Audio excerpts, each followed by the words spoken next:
Recruiters, get ready to be inspired. Today we're joined by two absolute BD weapons, Sam Hope and Jory Humphreys, the powerhouse duo behind H People. If your client in Brisbane is saying, hey, when are you opening down in Melbourne? Doesn't necessarily mean that the company in Melbourne is 100% going to use your services. In just 2 short years, they're Australia's fastest growing manufacturing and logistics recruitment agency with over 350 5-star reviews and have placed over 1,000 candidates. When we first started the business, we were doing 50 to 100 calls a day. They are on track to make the AFR Fast Starters list in 2025. Join us in this episode as we dive into mastering business development in a blue-collar temp agency setting. Discover key lessons, actionable insights, and the secret sauce to success. Activity breeds activity. So many recruiters will promise the world. In what way? Look, what are they promising? My candidates will definitely show up.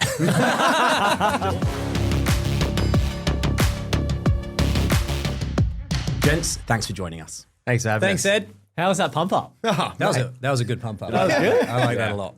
I enjoyed saying it. Let's start with the AFR and growing your business. We don't know where you'll land, but just looking at the numbers, it'll be somewhere on the top AFR top 100 fastest growing companies list. So if we just walk back 2 years when you sent your inquiry on LinkedIn to Recruiter. Love it. You were wondering, what it'd be like to start your own agency, and surely we can do this ourselves. Did you ever think that maybe you would potentially land on that list? Geez, I think 2 years ago when we launched, I think it was just the stress and the panic of hopefully we can make this work to support the families. Fast forward in 2 years, I don't think we ever thought about being on a Fast 100 list or where we're at in the actual space. I think the idea was there. I remember when we sort of sat down before we started and wrote down our business plan about sort of where we were at, where we wanted to try and get to, and sort of set a bit of a 1, 2, 3 year goal. The numbers were definitely there. Definitely didn't really think that it would last us on any sort of land us on any sort of fast lists or anything like that. But it's been an awesome journey to date so far, and grateful for everyone that sort of joined us along the way. Yeah, it's been awesome. And I think the list comes out November. Is that right? I believe so. I think November. so. So be exciting. Yeah. Numbers are in. Numbers are in. Let's go. It's good. So what's been the most rewarding moment over the last 2 years of starting your blue collar temp agency? Probably one of the highlights that jumps out to me was at the Ex-Recruiter Annual Awards when we got recognised as the top performing agency. That's probably, that one hit home, getting sort of recognised in front of your peers. I would say that would be the top one for me. For sure. I think definitely as well, like fair few people have joined us along the journey now. There's myself, Jory, and 6 others in Australia at the moment. And watching those guys come up and become high performers as well. Like one standout for me at the moment is definitely old Hazza. Yeah, Hazza sort of in. Yeah, he's just come on board, green to recruitment, taking everything in like a sponge. Had probably the hardest job out of anyone at H People, starting a cold desk, and sort of seeing him get some really good wins on the board now. That's something that I definitely get a lot of reward from that, and seeing I guess the staff underneath us begin to achieve some great results as well. There's a lot of fulfillment when you can get a green rookie recruiter in and they go through the trials and tribulations and then they start seeing the success of their labour. It's actually like a really nice feeling to go, fuck yeah, I helped him. 100%. Learning a new craft. I don't think you ever master it. You're always learning, but he's like a sponge, and hats off to him. Got mindset, right mindset. That's it. Absolutely. It's all mindset and attitude, and how well you absorb what you're being taught, and I guess the repetition, putting in the training and the coaching and all that sort of stuff. Yeah. So this episode is all about business development, and so a perfect topic for you boys to talk about because you're in the trenches. You were in the trenches. You'll still be in the trenches moving forward. So I think BD was one of your key strengths when you first started your agency. You started from scratch, and I think you placed 80 contractors in your first 90 days or something like that, which was pretty remarkable. So I guess I just want to start with the most reliable method in generating new clients. Like, what is that? If you're starting from scratch, what is the most reliable BD strategy to go from zero to where you want to be? For sure. We've, we replicate this over and over and over again. When we started H People, we lived by what we do. And then as H People has grown, we've basically split different geographical areas, and we've just repeated what we know works in certain areas. So we've done it north, south, east, west, Gold Coast, done it down in Melbourne as well. And you can't get away from outbound cold calls. Like, I know that a lot of recruiters don't. Wait, you don't like have an AI prospector that gets all your leads for you? No, we definitely don't. It's it's definitely outbound call volumes, cold calls, being I guess targeted with who you're calling, where you're calling, and most importantly, it's what you're doing with the data that you're obtaining from all of them cold calls as well. And along with door knocks, it's just a combination of almost all outbound prospecting. Yeah, it's just lots of activity. That's the biggest thing. It's always just been activity breeds activity. It's something that we'll both drilled into us when we were at Hayes. And I think that's a mantra that we've carried on with H People as well. So anyone that's coming on board, it's just all about the activity and the reps that you're putting in and making those little micro wins and continuing to push the needle throughout. So what's the activity look like? Are we talking 20 outbound calls? Are we talking 10 client visits a week? Like, what is the magic number if you have one? Oh, I don't know about the magic number. I would say that when we first started the business, we were doing 50 to 100 calls, outbound prospecting calls a day, to really get things off the ground. Obviously, as the business matured and evolved over time, it's definitely changed a bit of Sam and I's focus. At the moment, the guys are really trying to push 30 connected BD calls per day, so 150 a week, which is a very high number. It's a very, very high number. But you remind them that you did 100 a day. And then obviously they've got to link in with all their candidate activities as well, which definitely helps them having their own resource that supports them. But I think the magic number would be anywhere between 10 and 20 connected BD calls per day. And then you're mixing in your other prospecting activities such as your cold door knocks or your client visits and so forth. For sure. I'd say like 10 a day is a very good number.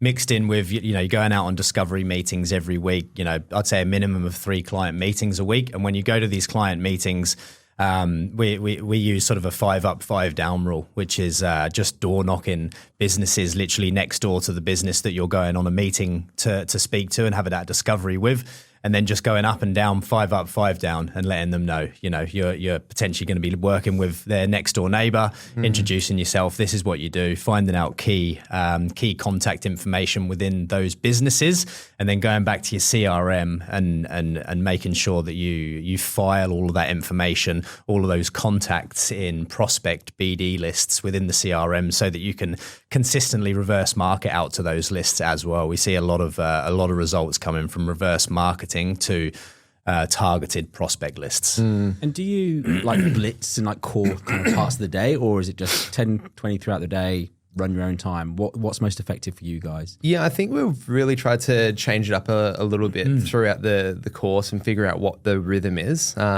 I know that a couple of guys in the office now are segmenting dedicated BD blocks, so they might do, say, from 9:30 till 11 in the morning, and then bang after lunch again, they'll do another 90 minutes. So that is no other activities apart from business development calls and cold business development calls. Yeah. Nice. So Sam, you mentioned about geographies before. So I'm just trying to paint a really clear picture in my mind. If I was to start a blue collar temp desk right now, the first thing I'd need to do is figure out my industry. And you guys do manufacturing logistics? Manufacturing logistics. So if a company makes things or moves things, that's our target client. Okay.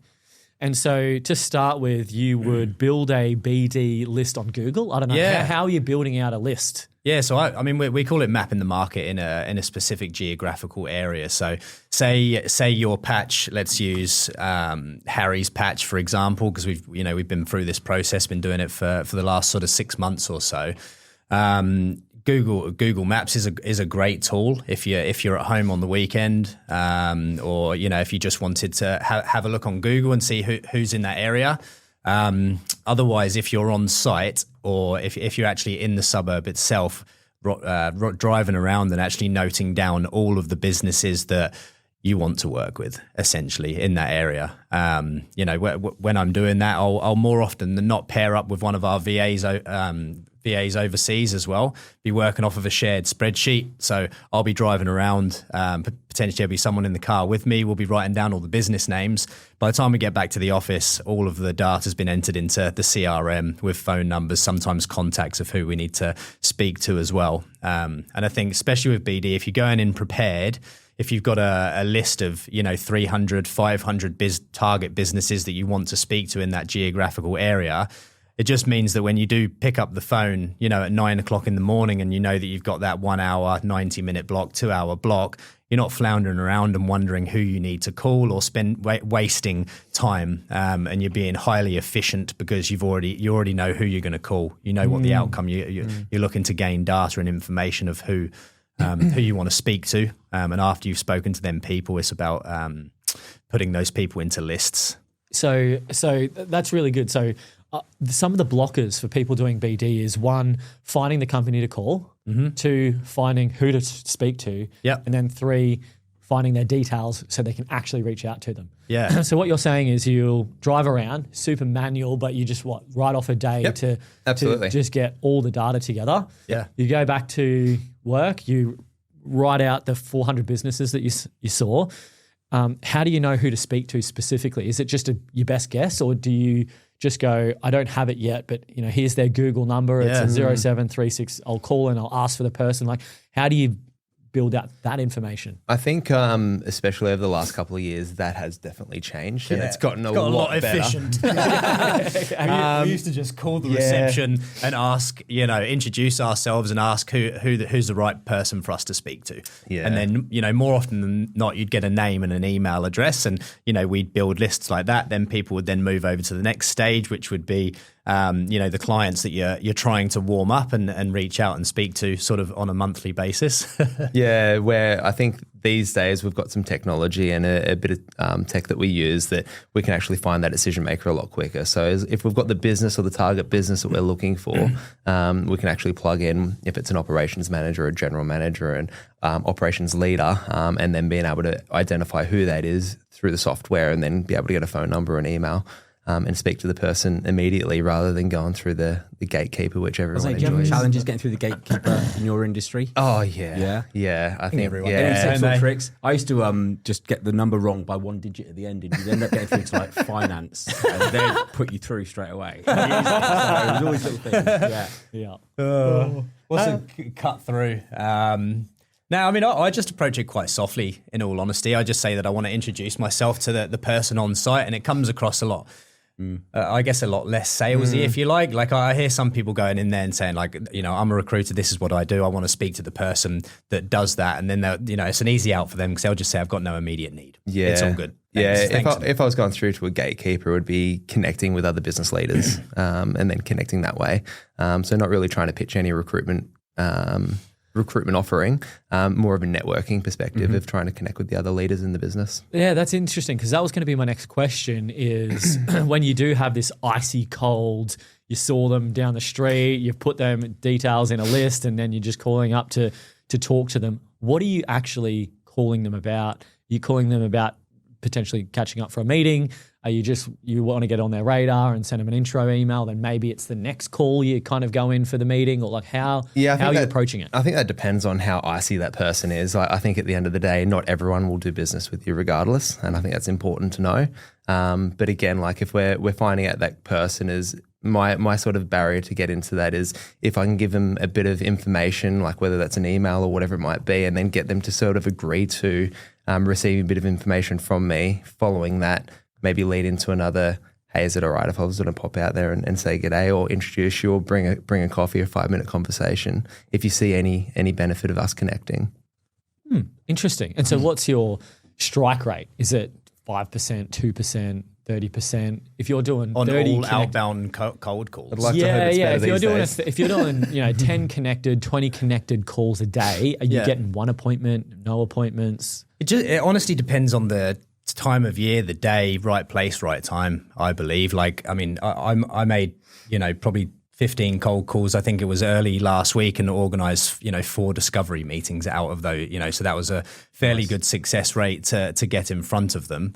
But then again, I have days where I just get a micro win and I find out the contact's information so that I can sort of get them in my lists and add them on LinkedIn and start that outreach sort of process to them to sort of familiarize themselves with myself and H people. So it's a tricky one to answer, that, isn't it? Absolutely. You did mention that you talk about people, other companies you're working with in the local area. Is there a particular tactic that you have that works better? And the reason I asked that, when I used to do cold calling a long time ago now, we'd always start with a name drop, like working with somebody else in the business. And then 100%. If you didn't have that, you'd say a competitor drop. Yeah, absolutely. You'd have some information. So those kind of rules. Do you have a similar one? Yeah, I think so. Like, there's a few industries that we're pretty well known in, especially in Brisbane, and being able to drop some of those company names, or if it's machinery, being able to plug some of the machinery that company might be using. Okay. And it instantly builds a little bit of credibility. And there's a little bit of cut through that way as well. And then if you're speaking to an operations manager and you're able to rattle off a bit of the machinery that they're working with, or competitors that they've got,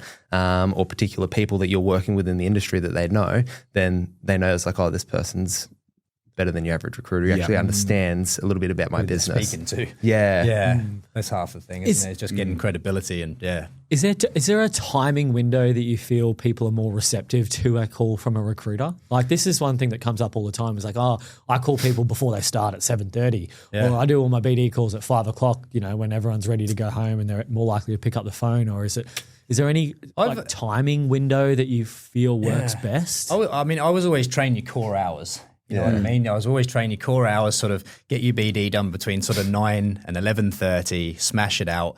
But I think that sort of change, it changes industry specific as well. Like, Harry's been proper deep in the trenches, and he's been doing BD like 7 a.m., because a lot of our clients are at work at 5, 6 o'clock in the morning. So, they're primed and ready to go by 7. They've had a couple of coffees, they've got their emails out of the way, and they're ready to sort of accept and receive that phone call. He also seeing success doing, he's broken his down into 2 90-minute sessions now, rather than smashing it all out in the morning, so that he can get some candidate stuff out the way in the morning as well. And, he's mentioned that he's having great success between sort of 1 and 2:30, which is surprising to me. So I think it's all sort of a bit of trial and error, but I've always stuck to my core hours personally between 9 and 11:30. Okay. Yeah. What's the one biggest mistake you see blue collar recruiters making when they are prospecting or trying to build their desk? I think overpromising is probably one of the biggest things. I think in the blue collar space, you don't want to get it wrong regardless of whatever you do. Candidates are going to let you down, especially in the nature of the game that we're working within. So many recruiters, especially in the blue collar space, will promise the world. In what way? What are they promising? My candidates will definitely show up. Everyone's going to work out first time sort of thing. Like it definitely doesn't work in our space. And I guess, we sort of sell that communication piece where, like, we've been doing this for a number of years now, so, some of us over a decade, and we know not every single person is going to work out first time, but what we can do is we're going to act as a sounding board between not only you, but also the candidate. So if the candidate, for whatever reason, after the first day shows any signs or indication that they might not want to work within that business long term, why would we persist with letting this candidate waste your time by you pumping training into that candidate for 2 weeks, knowing that, he's looking for another opportunity or something like that. So that's sort of a piece that we sort of sell. Yeah, I think as we've become more experienced, as having, I suppose it's a responsibility to let the clients know as well, and having that communication and setting those expectations from the outset, rather than after the fact. So if we can set some expectations with clients from the outset to say, this is going to be the experience and this is what the challenges we'll face, when we come into those challenges, we've already pre-warned them, rather than sort of trying to handle them as they come. Could just playing devil's advocate here, let's say I'm a rookie recruiter and I'm up against H people. You're taking the really sensible approach of like, hey, not everyone's going to work out, but we'll work through it. and I'm just trying to get a new client sign my terms. And I'm just, hey, yeah, like I've got like 10 guys ready to go right now. They'll start tomorrow morning 100%. Yeah. What trap are they leading themselves into by doing that? You're risking the client relationship in absolutely. a month or 2 months, are you? Especially when I start check your candidates and they haven't worked out. And then like I'm giving the client a call and Do saying, you know that? Oh, like if a client's going to let me know that, we've been promised by another recruiter, well, it'll be my responsibility to start check those candidates to make sure. I didn't know that was a thing. That's awesome. Yeah, okay. Absolutely. So like if We could do that in perm. Yeah. They will trip up. Yeah, absolutely. And like it just becomes a bit of a regular follow-up process from there. Like if another recruiter's beaten you to the punch and they've gotten some candidates in front of them, then you can start check that person as well, making sure that person has started out. And like I've done it for perm as well. And then you're sort of managing the life cycle. And if something does drop out along the way, then you're in prime position to put your best foot forward. That's smart. Okay, so you're keeping a sense check on competitors. If their candidates ever drop off, you're going, all right, we might have a shot here. Let's go for it. Absolutely, and that goes as well for not only candidates or recruiters that put candidates into business, but it's recruiters that have gone with ridiculously low margins, and then the clients decided to go with that recruiter because it's a lot cheaper. We've learnt over the time is like we'll hold our ground and we'll wait for that recruiter to fall over or they can't supply, and then we'll be able to keep our charge rates the same. And that's that same sort of thing is following along the process to make sure that because like when a recruiter's going in at $1, $2 margins, there's going to be something that falls over at the end of the day. Like they can't service that long term. And then when they can't, then if you're there to pick up the pieces and you don't need to drop any margin, then you win. Awesome. I love that. Talk to me about branding. You guys are pretty good with getting in front of the camera, branding. Weren't everything. always. I used to be absolutely terrified. Yeah. Well, talk to me about branding. What impact has that made for prospecting specifically? Has it made any difference? You've got if a at all? couple of good stories on this one. Yeah, I mean, it happens definitely on a monthly basis. Yeah. Like I literally went to a discovery meeting on Thursday. Sorry, what's a discovery meeting? Discovery meeting essentially is where, you've had some commitment from the client. They're open and interested in talking to you about, your services. So you're going out there to understand what their problem is, and whether you can or sort of can't help them, going for a bit of a discovery about what that would look like. Gotcha. Okay, yeah. Thursday last week, got a phone call from a business, left a voicemail from me because I couldn't take the call. And it was a general manager from a company in Rocklea who had been referred to ring me specifically from just another recruiter that's been watching our journey and story on LinkedIn, and just saw sort of some of the results we're getting, and 5-star reviews, and thought we must be doing a fairly good job. So we've genuinely been referred business from people we've never met before, and I wasn't even connected with the bloke either. So Another recruiter. Wow. Yeah, so I connected with him, and hopefully going to catch up with him for a beer or a lunch. I said love to take him out and appreciate the referral, and just sort of goes back and forth. He plays in the civil and I think renewable space, which is somewhere that we don't. And one of his clients that builds retaining walls out on these solar farms, I can only assume, or a good friend of his needed help. So Done door knocks and clients have know who you are as well, which is a pretty cool. Yeah, I was just out in Hendra. It's probably going back 12 months now. It's actually when I got on that big tyre company as well. But I did a door knock, and a lady come up to the door, and before I could say hello, it's Sam Hope from H People, she was like, I know who you are. I've been watching you on LinkedIn. You're a celeb. Yeah. Oh, wow. Yeah, so I was like, I don't really need to tell you what I do. Here's my card, and give me a ring when you need. So that's really interesting, because I don't know if I'm naive, but I typically wouldn't associate personal branding or marketing with a blue collar labor hire business. Generally, any blue collar labor hire business that I've ever seen online or website or content, it's almost non-existent. Like half their recruiters aren't even on LinkedIn, because there's No really one no posts. point. No one does it. So there's this empty void of blue collar temp recruiters that don't value personal branding or marketing or do the videos, because their candidates might not be on there, maybe their clients aren't on there, whatever. But you guys have seemed to have leaned into it. Yeah, definitely. I think like for us as well is we don't want to just be known as a blue collar recruitment company as well. Like we've got a white collar division as well, and it's important for us to share that story because a lot of those clients are out there as well. And be able to share a bit of the story in the white collar space too. Yeah. But yeah, something that I've never really was into as a personal branding, and got a bit of help from Big Dave, and lean into a few of those things, which has been really cool. And like sort of Sam touched on, like that personal branding piece is you don't see any immediate wins, but it's just the brand, compounding brand recognition, people understanding your brand, whether that's clients or even recruiters. Like we'll have recruiters reach out to us as well. And interested in a bit of conversation about a potential opportunity with H people. So for those that are actually in a hiring space as well, it's super critical because you need to sell your brand as well. Yeah, it's that familiarity piece as well. Like, you know, whenever I'm doing a business development call or I find out some information about a hiring manager that I need to connect with, I always connect with them on LinkedIn. You know, not everyone is on LinkedIn as much as a recruiter, but, you know, even if they check in on LinkedIn maybe once a month, or, you know, if they see a piece of content from me, my face doing a video, you know, something from our team or something like that, when we do reach out to them again in a month's time, they'll subconsciously know a little bit more about H people and who we are. Touch points. Yeah, right? That's it. It's just that familiarity is. I saw a stat once. It was probably about 6 months ago. Once someone consumes 15 pieces of content from you, they're a raving fan and they're essentially guaranteed to buy.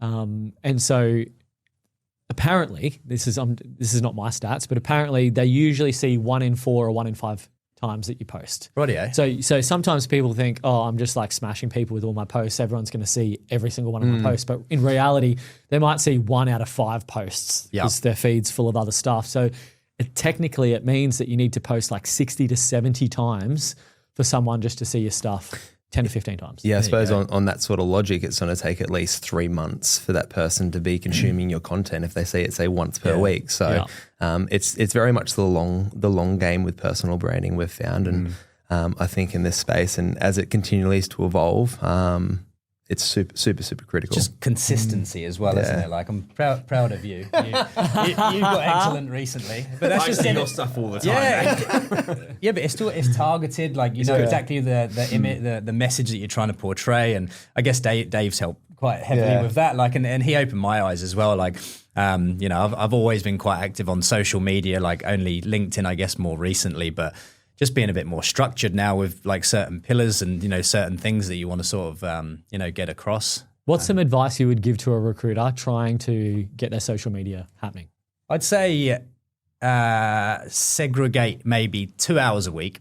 You know, doesn't have to be during business hours if that's going to affect your, you know, your billings or whatever you want to do. And this is just something that you've implemented, isn't it? Like, I'll just post on the fly. Like, you know, I just put, you know, something will cross my mind. You know, sometimes I will schedule, but you know, if you're not consistent with doing that, definitely segregate a couple of hours a week. Can be on a weekend or an evening, and where you're just chilling at home. Come up with, you know, 3 posts a week. You can schedule your posts as well, and then it's done. And then it's out of your headspace. You don't need to think about it anymore. I was a huge procrastinator. You know, I'd write a post, I'd do a video, and then I'd literally spend like 2 hours. Oh, I said too many times, or you know, I winked or blinked funny, or so, you know, and I was just like, what am I doing? So I literally scrapped it.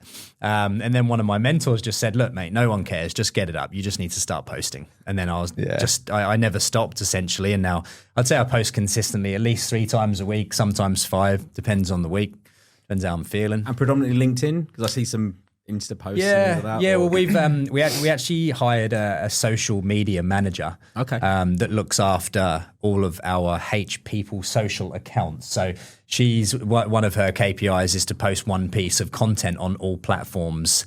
Monday to Friday, essentially. So she looks after a lot of the H people stuff. Like, she comes up with a lot of the content. We have a lot of ideas as well that we sort of put forward to her. She works quite closely with the team in Australia. So I think they're going to do some funny videos and some humor and things like that we're going to pump out soon. Nice. Love that. Well, we've kind of dipped into a bit of the market mapping.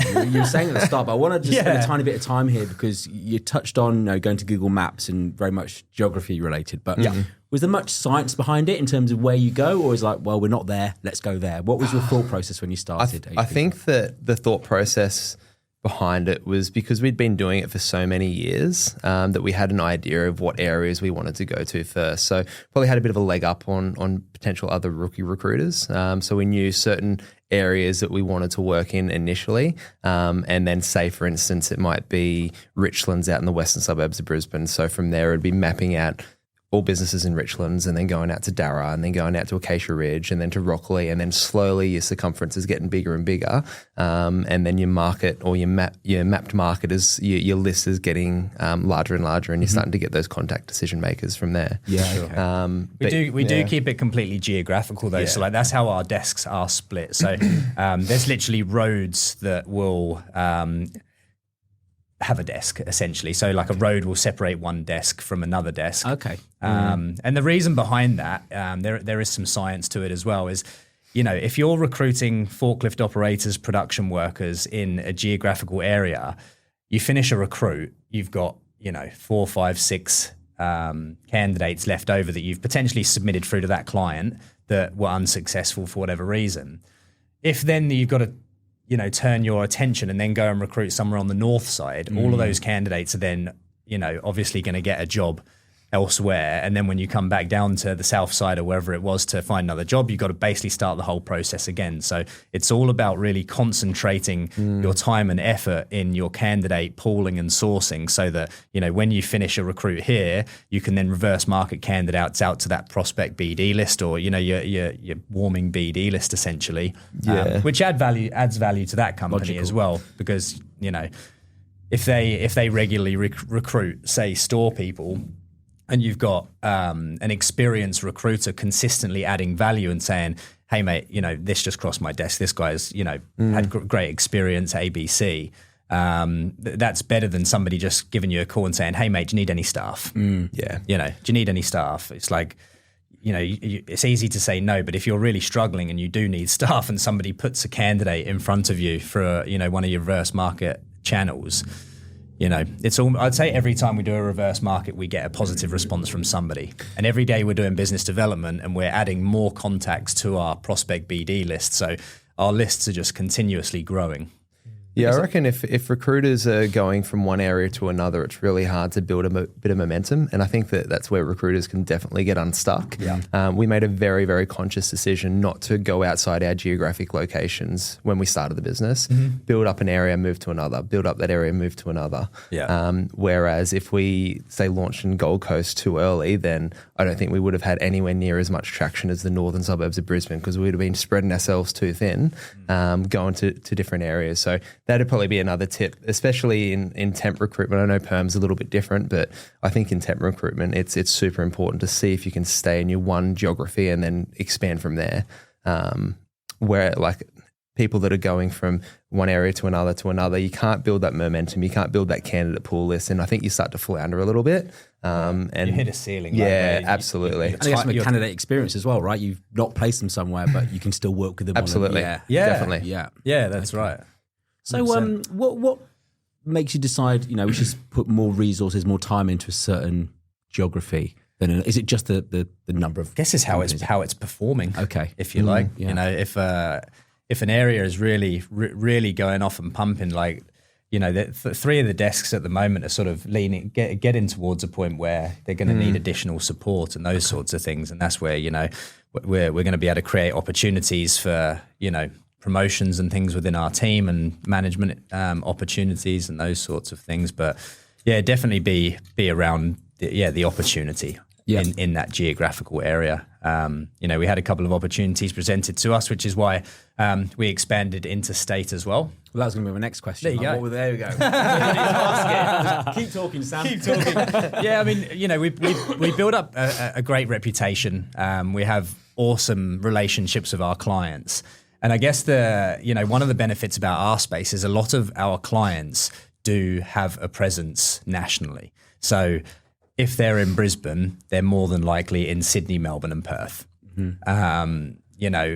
a couple of objections we're getting more recently as we get a bigger name in the industry. You know, a lot of these big companies want one invoice point. You know, they want one company to look after them on a national basis, which, you know, we can't do at this stage because we don't have a physical presence in some of the states, which was why we wanted to expand, obviously, into those sort of 4 key locations. So yeah, that was why the opportunity arose. A number of our clients personally reached out to us and said, look, we're really struggling down in Melbourne. You know, is there anything, when are you guys establishing yourself down there? When are you establishing yourself down there? So essentially sort of, you know, 12 months ago or so, we sort of made that decision that was what was going to happen. And then we put everything in place to ensure that, you know, we made that happen, and we opened the office in February this year with a big Arthur. Big Arthur down there. What are some of the learnings you've taken from that experience of going into state? Because that's obviously There's been a few. Oh god, Okay. yeah. How long have we got, Serge? Each state is just completely individual in how they operate. You know what I mean? Like they all come with their own relationships. Like even if your client in Brisbane is saying, hey, when are you opening down in Melbourne? Doesn't necessarily mean that the company in Melbourne is 100% going to use, you know, your services, which we have found, which isn't an issue because, you know, there's plenty more companies out there.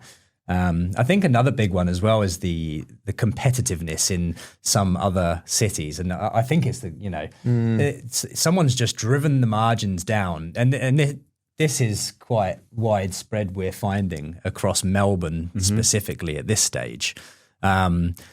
You know, some recruitment companies out there are doing us all a disservice by offering, you know, $1 and $2 margins. Not Hayes, is it? We Do you know who that is? We shan't bad mouth anyone. But do you some know, of these, not to like call we them do out, know. but do you know like the agencies that are out there? Yes. Are they big agencies, little agencies? It's actually a bit of a mixture of both, to be honest. Like there's some large national agencies that are driving margins down across the board, but there's also those little agencies that have got small overheads that are just like, I'll do it like a $1.50 or a $2 margin. Yeah. They'll get the work, they won't be able to deliver, and then the client has an expectation of, I'm only going to be paying X when you're charging Y. And I was like, oh. And they'll send you charge rates.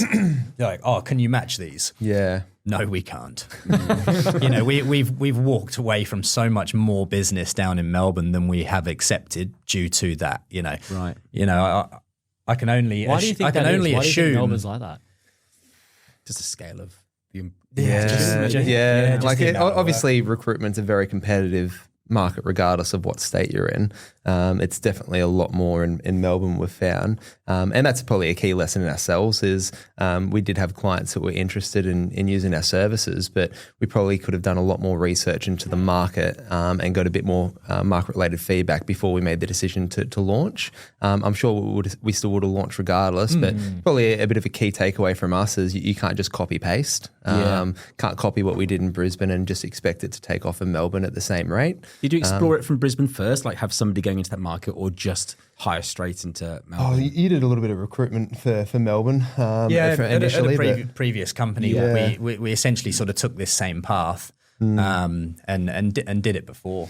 Yeah, but no, short answer, no. Like for us, it's super critical that we've got boots on the ground. We want to make face-to-face relationships with all of our sites, whether it's white or blue collar, is be able to go shake the hand of the decision maker and get a feel for the site. And when you're dealing in a temp space as well, like you need to be able to accurately describe the workplace and the location to the candidates, make sure that it's safe for them to work in, and I think it also builds your credibility when you're doing your health and safety onboarding as well.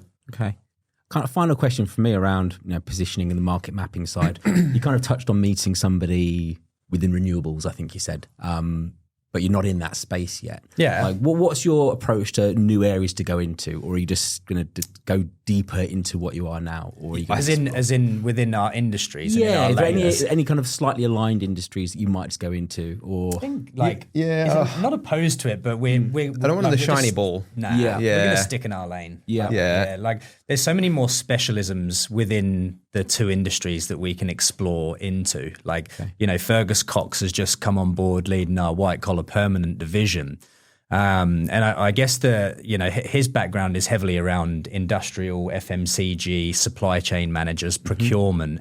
That's one area of perm within manufacturing and logistics. We will have another specialism that just focuses on freight forwarding industry and white collar specifically, project coordinators and those sorts of roles within that space. There's a lot more expansion that we can do within logistics and manufacturing before we consider anything else. I think if you start to go down and say, I'm going to do construction now, or I'm going to do finance now, or I'm going to do sales, or whatever it might be, is you start to lose a little bit of your focus. And we've gotten to the position that we're in now by sticking to our lane and doing what we do well.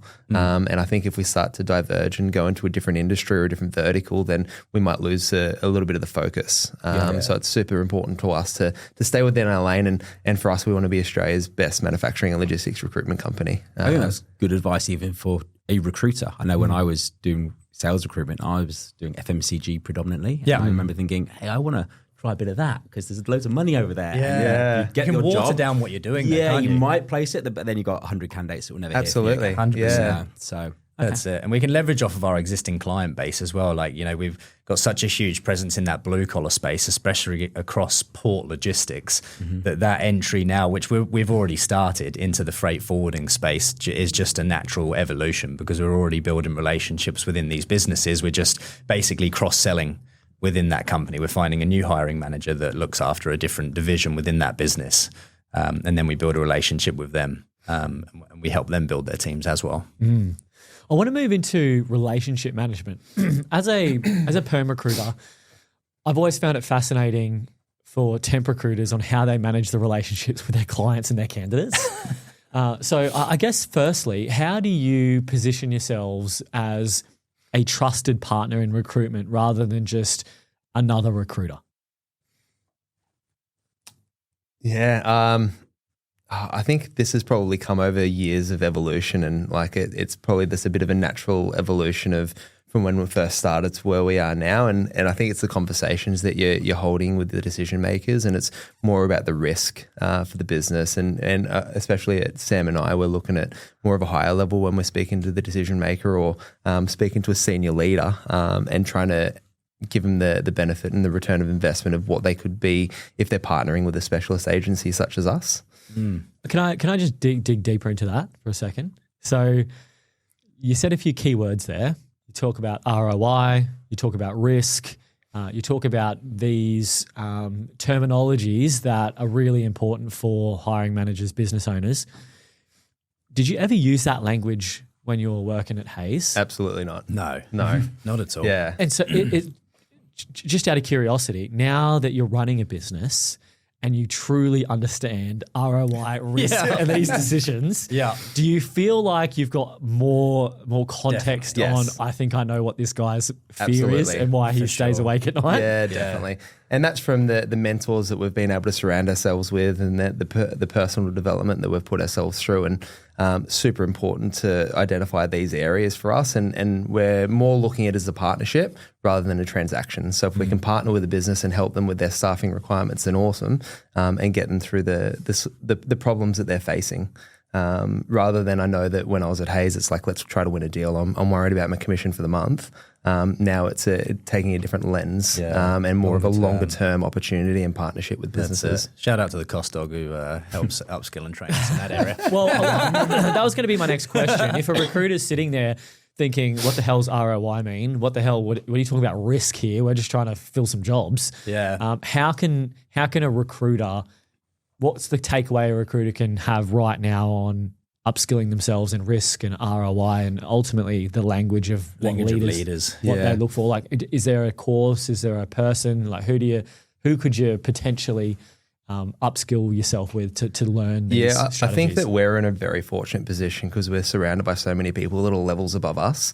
But if it was someone that might not have the same sort of group that we do have around us, is finding some people online would be a starting block. There's some amazing authors out there and some amazing books that I've read over the years that have definitely helped shape me and get to a position where I'm comfortable to have these conversations or start to lean into different opportunities. But there's always people out there. Like if you find someone in your space that's levels above you, then reach out and ask them if you can take them for a coffee and pick their brain. Most of the time, people will give you the time of day. Love that. What's the mindset shift that temp recruiters need to go through to be able to become a successful temp recruiter? Is there a specific frame of mind? What should they be thinking about when they wake up out of bed? How should they be thinking and framing themselves before the day starts? Is there anything that you guys have implemented that helped create this level of kind of executive presence to build a temp agency? I think one of the big things is ownership. Like you need to own the process. So that's owning the mistakes as well. And I think if you can start to own the process, own the mistakes, own the relationships, then that's going to put you in a good stead moving forward. Ownership's a big one for me personally. Yeah, definitely. Just getting yourself into a bloody solid routine as well, I would say, with all of your activities that you get done every day, because that's going to put you in a good mindset if you go into every week being prepared, knowing who you're going to call, knowing the structure of your week, knowing when you're going to do certain activities and tasks.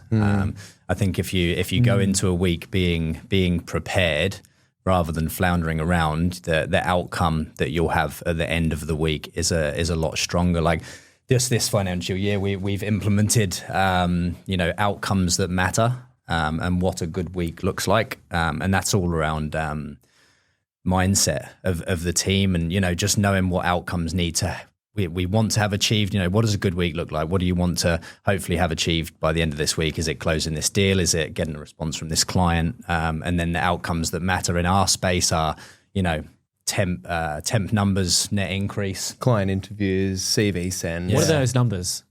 Like what are the outcomes that matter? Do you have like a general ballpark of if you're hitting this metric, and this metric, you might not be successful right now, but you just keep hitting that metrics and it will get you to where you want to be. I mean, like to give you an example, like one of my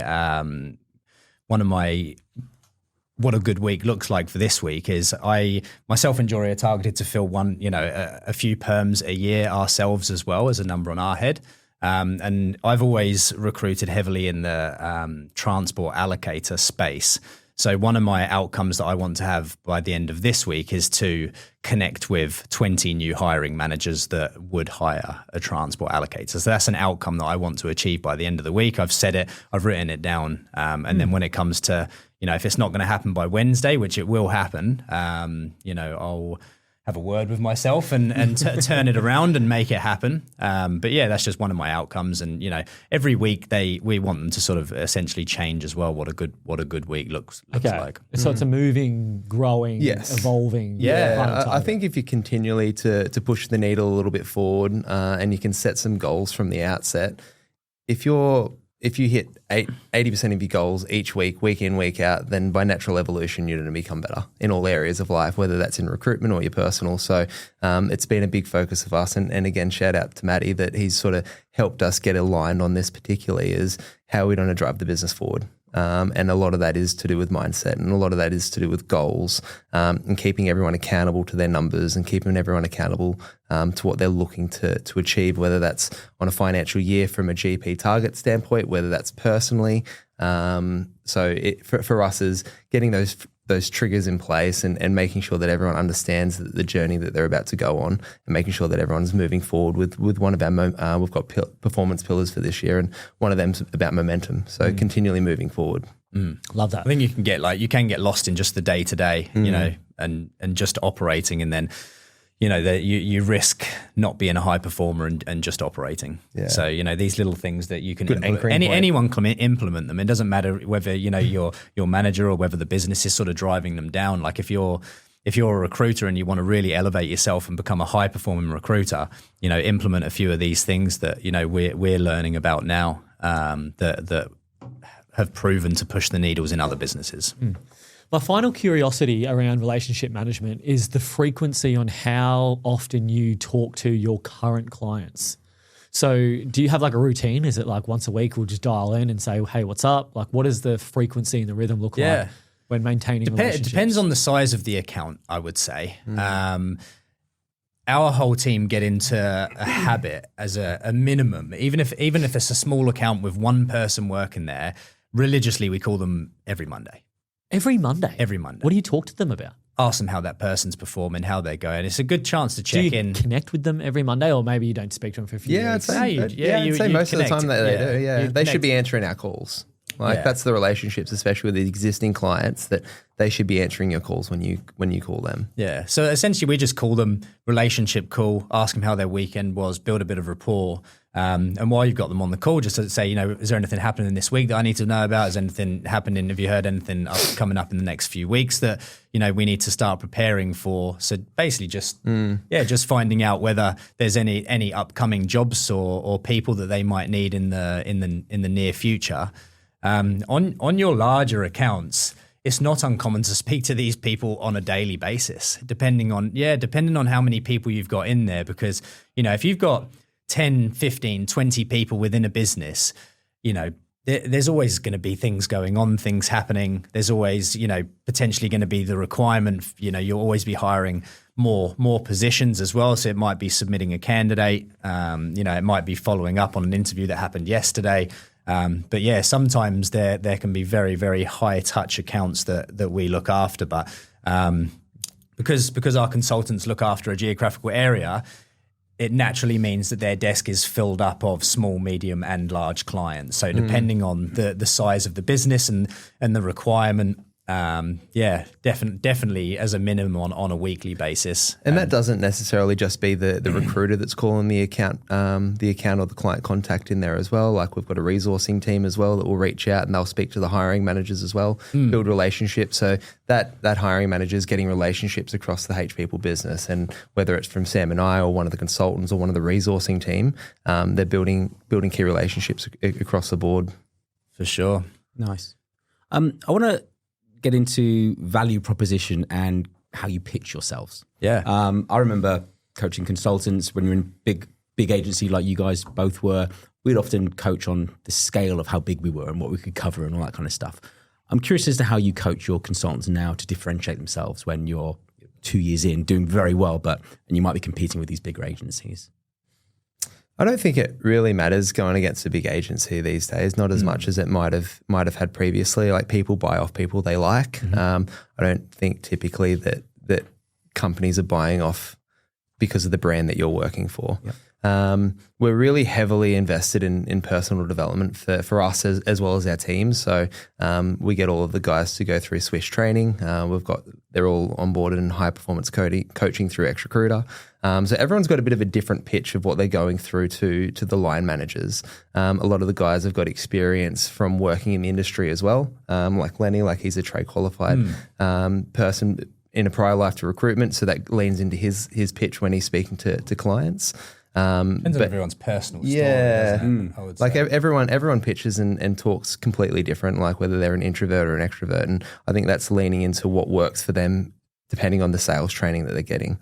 So Swish has been awesome in that space. And obviously the high performance coaching with Matt, everyone's sort of getting a little bit out of it or what they want to apply when they're going through to their pitches with prospects. For sure. And I guess to pitch on the business, like H People just specialize in manufacturing and logistics recruitment. All of our consultants specialize on a certain specialism or area within those industries. And we also only specialize in a certain geographical area. So, if you're a business on the south side of Brisbane and you're talking to, say, Lenny is consistently interviewing between sort of 4, 5, 6, sometimes 8 people on a daily basis. So when he understands the requirements of your specific warehouse, be it a CRM you use or a system or a machine or something along those lines, it's quite handy that, Lenny's got an army of, a candidate pool of, maybe 100 compliant candidates that he can hand pick somebody that matches your business requirements and lives extremely local to your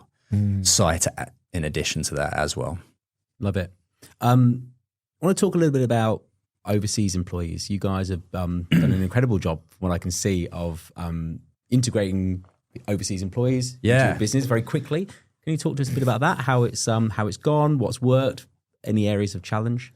Yeah, I mean, we've sort of been integrating overseas employees for about 4 years or so. It started at a previous business where I guess we were sort of figuring out how it worked. Like I see some companies that try and outsource tasks specific, like this is your task for the day, and they don't really get much interaction with the team. And naturally we see that, potentially doesn't work out. The staff get disengaged, they don't see value, and they tend to leave. And I guess over the years, we've, I guess we didn't realize we were doing it, but we've just developed like a bit of a blueprint about how we do it. And essentially the best way within a recruitment firm we get the benefit is to partner them one-on-one with a consultant. So say Kurt, for instance, looks after the north side of Brisbane for us.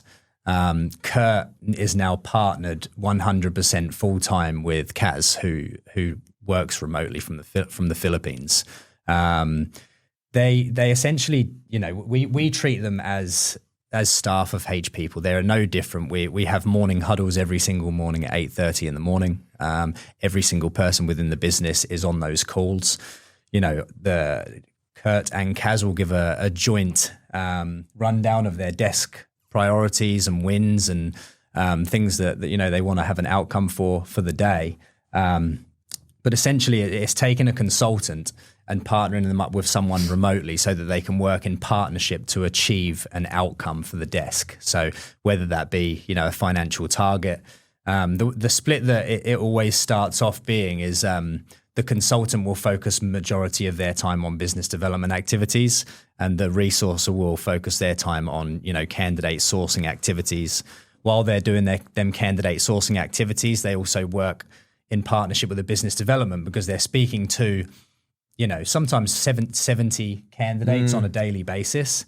So they're speaking to 70. The resourcer. The resourcer is speaking to 70 people on a daily basis and interviewing between 4 to 8 on a daily basis. So while they're speaking to them, that's 70 people that are working for our competitors and are working for other agencies. So, we have a lead spreadsheet where we'll put, a traitor client, a client that's using another agency, and then we'll have the agency that they're using. And then Kurt, tomorrow, when he's ringing, he can actually ring that company up and saying, hey, look, I interviewed a candidate yesterday, and he mentioned that he was working, at your site through this company. Just thought I'd introduce myself. This is what I do. So they sort of work hand in hand. It goes well with reference checking as well. If we're taking a reference check, our remote staff do a lot of our compliance tasks. So they take a lot of that heavy lifting off of our consultants as well. When they're doing a reference check from a business, we've just added in a very soft question at the end, which is, do you use the services of recruitment company? Have you ever utilized the services of a recruitment company within your business? Yes, no. Would it be okay if someone from our business reached out and spoke to you? So we've added 2 questions at the end of every reference check, which is a task that, our team in the Philippines perform. And then that flows into potential leads for our consultant to follow up on the next morning. So they just work 100% in partnership, and I definitely would not change it for the world. No, I think the key word that Sam's mentioned there is partnership. They're definitely an integral part of the business, and we work with them on an hour by hour basis. So it's just like having a left-hand man essentially. But yeah, like Sam touched on, I definitely wouldn't change it. And I think the reason that we've been so successful is that integration as a wider into the actual business, as opposed to outsourcing tasks that a recruiter may no longer want to do. It's about how do we win as a team? What do we need to do to win as a team to achieve the outcome that matters? And the resourcing team as well, they're rewarded with commission as well. So they're all high performers. So along with them working in partnership with the consultant, it's in their best interest to get great candidates for the consultant to interview, to then place into employment. So then they can also receive commission. So they're incentivized by that too, for sure. So you've mentioned a few things there that I probably want to just get some clarity on. So the first thing was what outcomes you're looking for from these remote resources. So the first thing is, are you saying that they're calling candidates and they're interviewing candidates? Yes. Yeah. Okay, so they're on the phones to your candidates. Yes. Was there any insecurities around, they've obviously got an accent, but was there any insecurities that you had around your brand, your reputation, how this is going to come across to a candidate getting a call from someone overseas? Does it feel like they're getting a call from someone overseas? I think maybe initially there might have been that hesitation or that in the back of your mind, but absolutely not now. Whether that's them speaking to candidates or them speaking to clients, they're all high performers as well. Like they've got targets that they're looking to achieve, and they're all degree qualified. They've all got experience in recruitment. They've been doing it for a number of years. They're excellent on the phones. In terms of an accent, a lot of them have a bit of an American twang. But in terms of like the actual communication piece, like I don't think anyone would know if they're from the Philippines or if they're from Australia.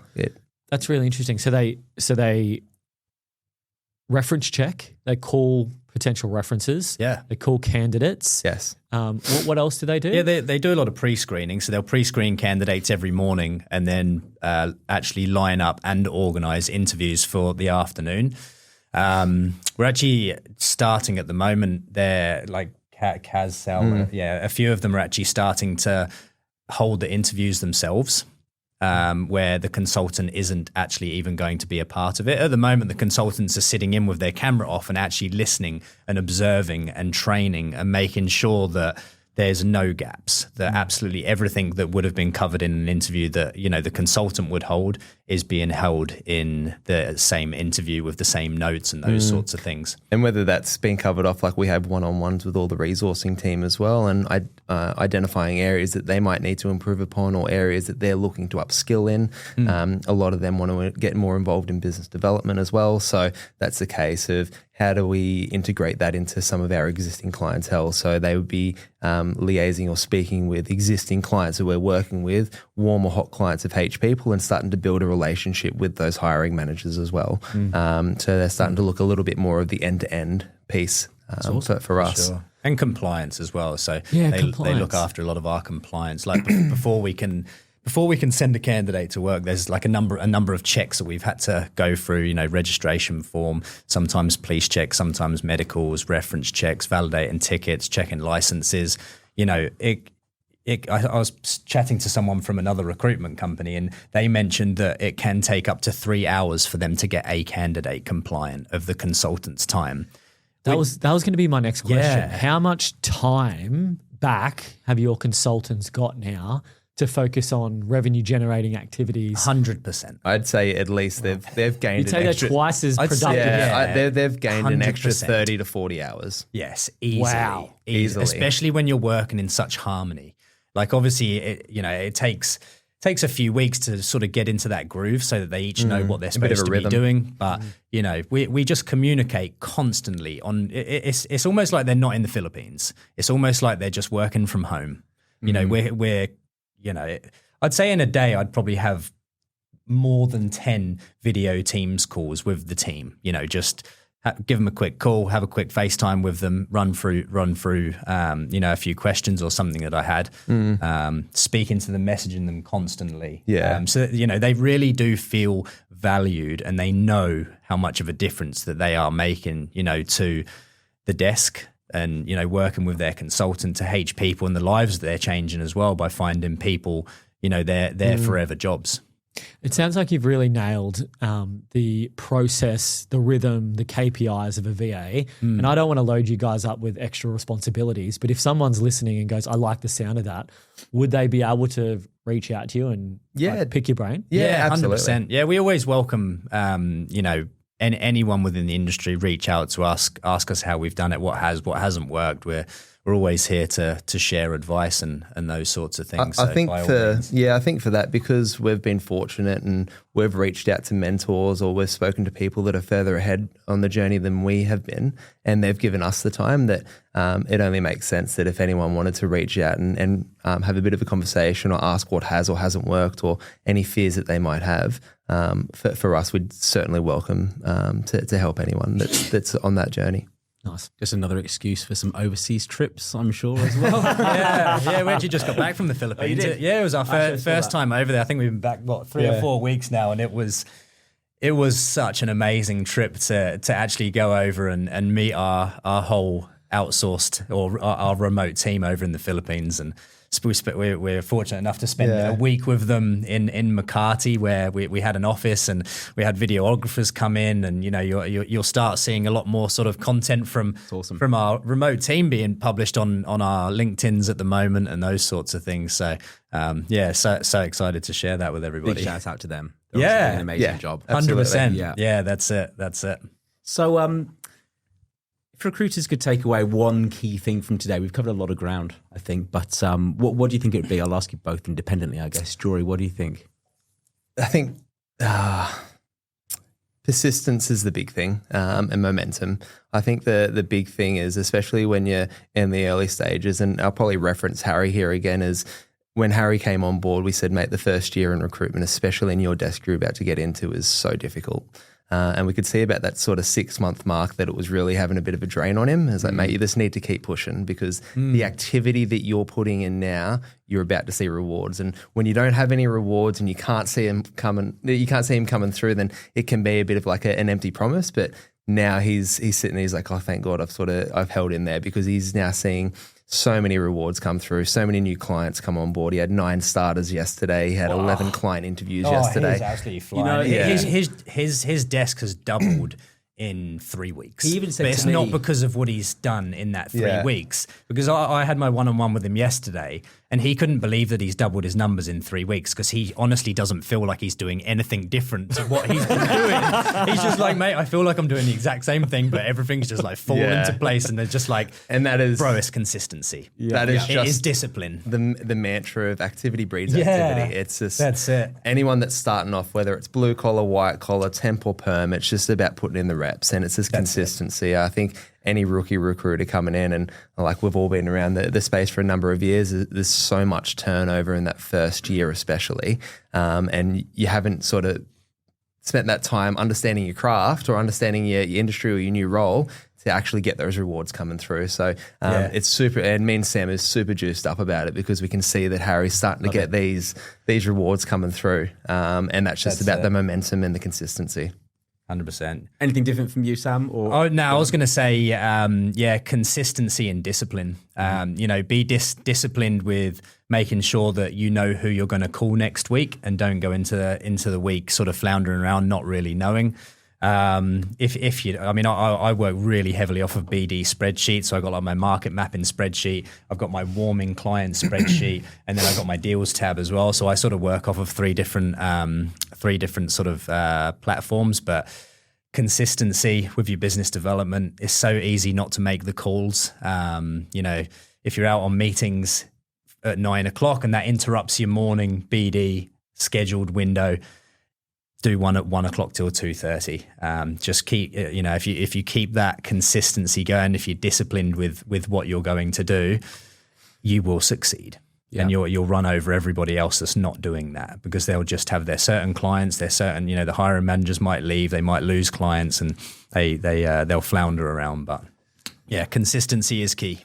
Love that. Awesome insights. Are we ready to move on to our game? I'm not loving this game anymore. I lost last week. Did ya? Yeah. The game is, are you smarter than Ed? Yes. Yes, that's the game. Okay. All right, God. Now I am the show host. The host. Yeah. Yes. I'm the show host. Can you do us like an intro? I'm BT. Welcome to Ed. Are you smarter than Ed? Maybe we've got, do we have like a sound on this?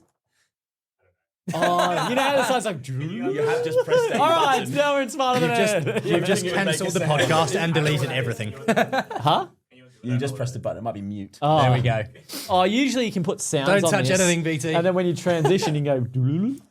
Transition. Yeah. Okay. Are you smarter than Ed? So we've got a bunch of questions here, and it's best of 10. You're so competitive. Best of 10. Best out of 10. Best out of 10. Best out of 10. Gotcha. Best out of 10. Hands on your legs. Hands on your legs. Yeah. One winner takes all, while the losers face a mystery challenge they won't see coming. Okay. Rightio. All right. Hands need to be on your knees, in your lap, just to make sure it's fair for everyone. Is it 2v1 again? It's 2v1. Oh. So, yeah. You got this, big fella. Okay. Just me and you against All right. Question 1. The quote Life is like a box of chocolates. Oh, he's quick. Yeah. I Heads off the need board. a pen to keep track of this, Sergio. Just Have you keep got a 2 pen? piles. Yeah, good thinking. Oh, okay. Yeah, good idea. All right, that's Ed. All right.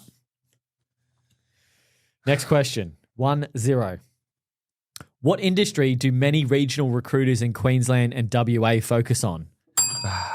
Resources, mining and resources, oil and gas, things like that. Oh, Ed. I think he knows. I think he knows the questions. Did you give him the questions? Okay. I reckon he took them home last night. All right. He's Next pressing question. the button before you've even said it. I know. Randstad. Okay. Third question. What is the average global fee charged for a permanent placements by recruitment agencies? A, 5%. B, He's done an Ed. B, 10%. C, 20 to 30%. D, 50%. I'm going to go 20 to 30%. That's right. That's correct. Yes, got one on the board. H people's on the board. Fair enough. You just Okay. ring it and then get the... Yeah, what the... Okay. Should we just say we've got to hear the answers before you ring it? No. I didn't even realise it's multiple choice. All right. Yeah, it is Either. multiple choice. All but of you don't. them? I don't I was read out ready- the I was multiple ready to choice peg a because number. it gets buzzed. All of them are multiple choice. Oh, Okay. okay. Yeah, I've never had a chance to go through the A, B, C, D yet. So Yeah, I've noticed. This will be an interesting one. Get ready for this. What professional networking site is most commonly used for recruitment? LinkedIn. Yeah, shit. All right, it's 3 Ed, 1 H people. This isn't fair. Okay, which Australian city is closest to Antarctica? It's A, Darwin, B, Melbourne, C, Sydney, D, Hobart. Hobart. Oh, that's H people.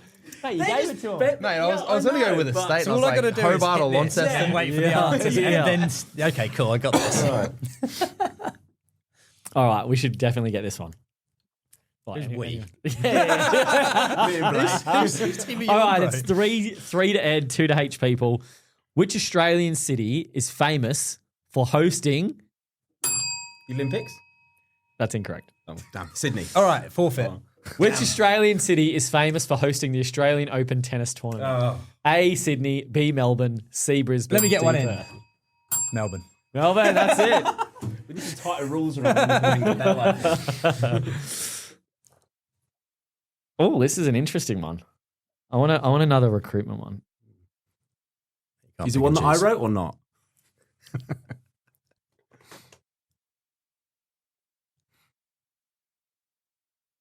Okay. Which Australian state typically has the highest volume of recruitment activity? I can't. Who got that? Who got that? Ed. Ed. Got it. A, Queensland, B, Victoria, C, Western Australia, D, New South Wales. I'm going to go for New South Wales. Correct. That's what I would Yeah. have gone for. Size. All right. Yeah. It's 4-3. Does that- that just though? Does that mean was. We almost- if he yeah, gets it was. the next one, he wins? No, the best of 10, so he needs 2 more. Yeah, sudden death. We both have 5. All right. Which recruitment firm coined the phrase shaping the world of work? Hayes. No. Randstad? You got a buzz. Randstad? Randstad right. People. I got Technicalities. okay. All right, come I on. like the Jory. recruitment We ones. Okay. need to get these 2. All right, this is going to be an easy one for the big fella. The big fella to my right. Okay. Michael Page is part of what global parent company? A, Page Group. Page group. Pretty obvious one. Who else is there? You've got to get this, boys. Oh, God. Okay, who won the most Formula One World Championships? Lewis Hamilton. Correct. Eddie's got us. Congratulations, Ed. Well you done, are Ed. now officially. last 2 questions. You're officially smarter than Page people.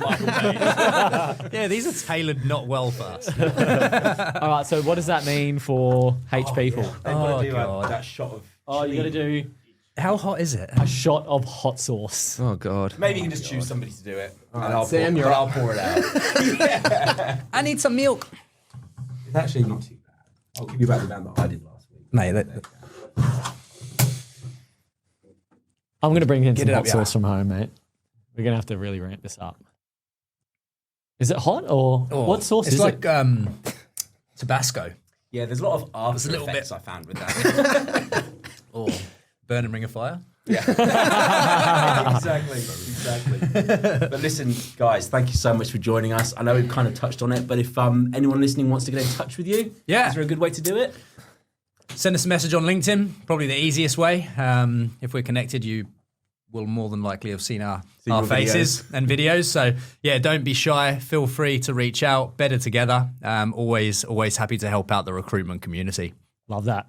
Thank you. Thanks, lads. No worries. The end. The end.